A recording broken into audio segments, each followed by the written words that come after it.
Totoo ba to? Unlimited wings, ramen, pasta, takoyaki, fries, and drinks?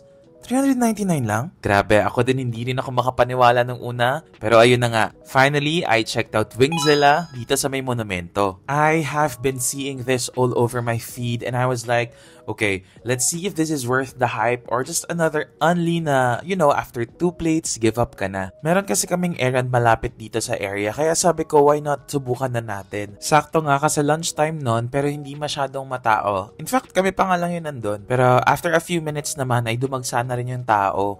Siya, mabalik na nga tayo sa food. So, when they say unlimited, they really meant it. Like, literal na magsasawa ka talaga. For the chicken wings, they have 12 flavors. Jack Daniel's barbecue, which is my favorite, salted egg, garlic parmesan, honey mustard, tonkatsu, sweet soy garlic, Japanese curry, yam, mango habanero, New York buffalo, Chinese xiaokao, tapos yung seasonal flavor nila na black pepper. Tapos isa pa sa nagustuhan ko dito sa may Wingzilla is malalaki talaga yung chicken nila. Like hindi kagaya dun sa iba na ang liit, tapos ang tigas tuloy kasi nga parang puro buto na lang. For the pasta naman, nag-serve sila sa amin ng 2 pasta na available sila, which is yung spaghetti and carbonara. Na-try din namin yung takoyaki nila in original, cheese, and spicy. Ang nagustuhan ko dito yung spicy. For the fries naman, meron din sila dito maraming flavor na available like yung salted, cheese, sour cream, barbecue, wasabi, at yung seasonal flavor nila na truffle.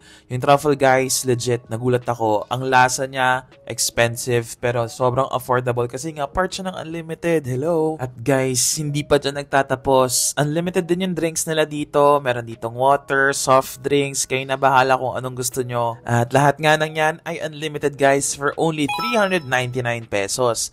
Tapos, kung gusto nyo namang masubukan yung kanilang ramen, guys, mag-a-add lang kayo ng additional 59 pesos at unlimited na rin lahat ng ramen flavors nila dito. O diba grabe, sobrang sulit. Kaya naman kahit ano pa yung cravings mo, mapa ramen, mapa chicken man yan, mapa takoyaki or fries man yan, meron yan dito sa may Wingzilla. Tapos, huwag kayong mag-alala kung medyo malayo kayo dito sa may Monumento branch nila dahil sobrang dami nilang branch around the metro. Meron sa South, tapos meron na nga rin sa Bulacan sa may Kawayan. Kaya paano?